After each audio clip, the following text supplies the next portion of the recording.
जी भगवान गीता में कहते हैं और मैंने सुना भी है कि भगवान वेद पुराण जप हवन से नहीं मिलते तो सभी ऋषि मुनि संत जब तपस्या करने के लिए क्यों कहते हैं? क्या यह तपस्या संसार की वस्तु पाने के लिए है? भाई गीता दोबारा से पढ़ना, जहाँ भगवान ने कहा ना मैं इनसे नहीं मिलता, जहाँ ये कहा ना आगे भी कुछ कहा होगा भगवान ने। क्या कहा वो तो पढ़ा ही नहीं है, आधी बात पढ़ ली, मैं इनसे नहीं मिलता।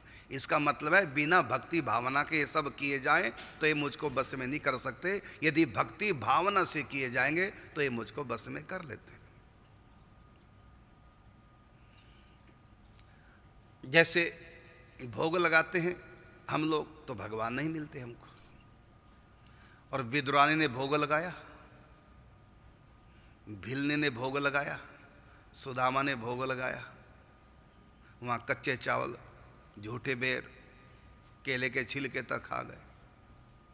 और दुर्योधन ने 56 भोग लगाए, नहीं खाए। दुर्योधन के मेवा त्यागे, साग भी दूर घर खाए। तो दुर्योधन के 56 भोग नहीं खाए, इसका अर्थ ये नहीं कि 56 भोग नहीं लगाने चाहिए मंदिर में, 56 भोग से भगवान नहीं मिलते, इसका अर्थ ये नहीं निकलता। यहाँ तो मंदिरों में सब जगह 56 भोग लगाए जाते हैं और भगवान ने दुर्योधन के 56 भोग त्याग दिए।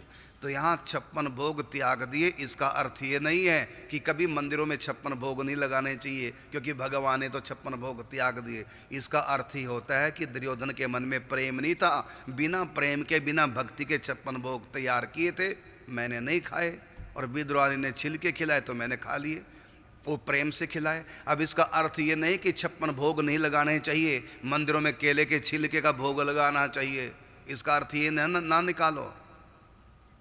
इसी प्रकार भगवान ने जो गीता में कहा वेद पुराण जप हवन ये मुझको बस में नहीं कर सकते, इनसे मैं प्रकट नहीं होता, मैं होता हूँ भक्ति से, भक्ति प्रियो माधव।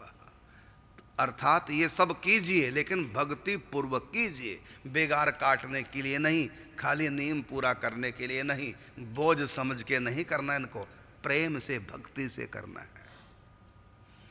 तो गीता में जैसे आपने कहा जब से मैं नहीं मिलता, तो गीता में ये भी तो कहा ना यज्ञ नाम जप यज्ञोस्मि, तो आप अधूरी बात क्यों पेश कर रहे हो भाई हमारे आगे?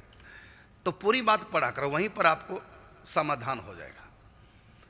तो भगवान ने जो गीता में कहा मैं वेद पुराण जप हवन आदि से नहीं मिलता, तो इसका अर्थ है कि बिना प्रेम के यदि खाली ये क्रियाएं की जाएं, इन क्रियाओं से मैं बस में नहीं हो सकता जब तक इनको प्रेम से ना करो। जैसे कहा ना राम राम सब कोई कहे ठग ठाकुर और चोर, और भाव बिना रीझत नहीं नटवर नंद किशोर। भाव बिना बाजार में मिले ना वस्तु मोल, भाव बिना क्यों हरि मिले, इसलिए भाव सहित हरि बोल।